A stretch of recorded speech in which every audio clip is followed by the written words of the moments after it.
ನೆಲಮಂಗಲ ತಾಲೂಕು ಕಚೇರಿಯಲ್ಲಿ ಸರ್ವಾಧಿಕಾರಿಗಳ ದರ್ಬಾರ್.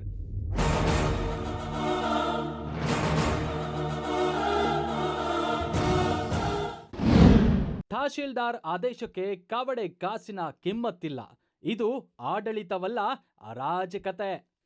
ನೆಲಮಂಗಲ ತಾಲೂಕು ಕಚೇರಿ ಈಗ ಸಾರ್ವಜನಿಕರ ಸೇವಾ ಕೇಂದ್ರವಾಗಿ ಉಳಿದಿಲ್ಲ, ಬದಲಾಗಿ ಅದು ಭ್ರಷ್ಟರ ಕೋಟೆಯಾಗಿ ಮಾರ್ಪಟ್ಟಿದೆ.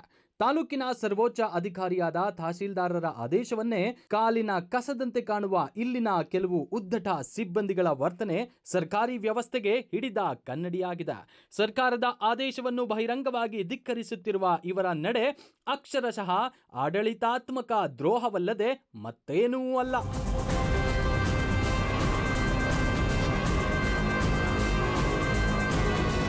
ಭ್ರಷ್ಟಾಚಾರದ ದೂರುಗಳು ಮಿತಿಮೀರಿದ ಹಿನ್ನೆಲೆಯಲ್ಲಿ ತಹಶೀಲ್ದಾರ್ ಮಲ್ಲೇಶ್ ಅವರು ಕಳೆದ ಡಿಸೆಂಬರ್ 23ರಂದು ಸಿಬ್ಬಂದಿಗಳ ವರ್ಗಾವಣೆಯ ಚಾಟಿ ಬೀಸಿದ್ರು. ಆದರೆ ಈ ಆದೇಶ ಹೊರಬಿದ್ದು 10 ದಿನ ಕಳೆದ್ರೂ ಒಬ್ಬನೇ ಒಬ್ಬ ಸಿಬ್ಬಂದಿ ಪೀಠದಿಂದ ಕದಲಿಲ್ಲ ಎಂದ್ರೆ ಇಲ್ಲಿ ನಡೆಯುತ್ತಿರುವುದು ತಹಶೀಲ್ದಾರ್ ಆಡಳಿತವೋ ಅಥವಾ ಈ ಭ್ರಷ್ಟ ಸಿಬ್ಬಂದಿಗಳ ಸಮಾನಾಂತರ ಸರ್ಕಾರವೋ ಎಂಬ ಅನುಮಾನ ಕಾಡುತ್ತಿದೆ. ಮೇಲಾಧಿಕಾರಿಯ ಆದೇಶಕ್ಕೆ ಬೆಲೆ ನೀಡಿದ ಈ ನೌಕರರು ಸಂವಿಧಾನ ಮತ್ತು ಕಾನೂನಿಗಿಂತ ಮಿಗಿಲಾದವರೇ. ಹಳೆ ಪೀಠದಲ್ಲಿ ಹಣದ ಹಪಾಹಪಿ, ವರ್ಗಾವಣೆಯಾಗದ ರಹಸ್ಯವೇನು?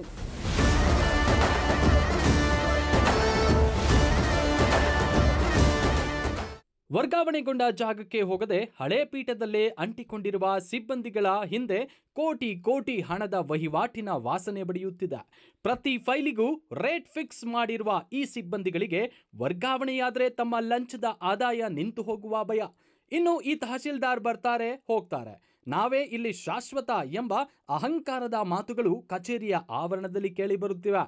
ಸರ್ಕಾರಿ ನೌಕರನೊಬ್ಬ ಮೇಲಾಧಿಕಾರಿಯ ಲಿಖಿತ ಆದೇಶವನ್ನು ಪಾಲಿಸದೇ ಇರುವುದು ಡ್ಯೂಟಿ ಡಿರ್ಲಿಕ್ಷನ್, ಕರ್ತವ್ಯ ಲೋಪ ಮತ್ತು ಇನ್ಸಬಾರ್ಡಿನೇಷನ್, ಅವಿಧೇಯತೆ ಎಂಬ ಗಂಭೀರ ಅಪರಾಧಗಳ ಅಡಿಯಲ್ಲಿ ಬರುತ್ತದೆ. ಈ ಸಿಬ್ಬಂದಿಗಳು ಸಾರ್ವಜನಿಕರ ತೆರಿಗೆ ಹಣದಲ್ಲಿ ಸಂಬಳ ಪಡೆಯುತ್ತಾ ಸಾರ್ವಜನಿಕರಿಗೆ ದ್ರೋಹ ಬಗೆಯುತ್ತಿದ್ದಾರೆ. ಇವರ ಈ ಉದ್ದಟತನಕ್ಕೆ ಕಡಿವಾಣ ಹಾಕದಿದ್ರೆ ತಾಲೂಕು ಕಚೇರಿ ಎಂಬ ಪವಿತ್ರ ತಾಣ ಭ್ರಷ್ಟರ ಕೂಪವಾಗಿ ಸರ್ವನಾಶವಾಗುವುದರಲ್ಲಿ ಸಂಶಯವಿಲ್ಲ. ಜಿಲ್ಲಾಧಿಕಾರಿಗಳೇ, ನಿಮ್ಮ ಮೌನಕ್ಕೆ ಅರ್ಥವೇನು? ತಾಲೂಕು ಕಚೇರಿಯಲ್ಲಿ ತಹಶೀಲ್ದಾರ್ ಆದೇಶವೇ ಜಾರಿಯಾಗುತ್ತಿಲ್ಲ ಎಂದ್ರೆ ಜಿಲ್ಲಾಡಳಿತ ಸಂಪೂರ್ಣ ವಿಫಲವಾಗಿದೆ ಎಂದೇ ಅರ್ಥ. ಈ ತಕ್ಷಣವೇ ಆದೇಶ ಉಲ್ಲಂಘಿಸಿದ ಸಿಬ್ಬಂದಿಗಳನ್ನು ಗೇಟ್ ಪಾಸ್ ನೀಡಿ ಮನೆಗೆ ಕಳುಹಿಸಬೇಕು. ಅವರ ಮೇಲೆ ಕ್ರಿಮಿನಲ್ ಮೊಕದ್ದಮೆ ದಾಖಲಿಸಬೇಕು. ಇವರ ಬೆನ್ನಿಗೆ ನಿಂತಿರುವ ಆ ಅದೃಶ್ಯ ಕೈಗಳನ್ನು ಸಾರ್ವಜನಿಕವಾಗಿ ಬಯಲಿಗೆಳೆಯಬೇಕು. ಶೀಘ್ರದಲ್ಲೇ ಈ ಭ್ರಷ್ಟರ ವಿರುದ್ಧ ಜನಾಂದೋಲನ ರೂಪಿಸಲು ಸಾರ್ವಜನಿಕರು ಸಜ್ಜಾಗುತ್ತಿದ್ದಾರೆ. ಇನ್ನು ಮುಂದಾದರೂ ನೆಲಮಂಗಲ ತಾಲೂಕು ಕಚೇರಿ ಭ್ರಷ್ಟರ ಅಡ್ಡೆಯಾಗದೆ ಜನರ ಸೇವೆಯ ಕೇಂದ್ರವಾಗಲಿ.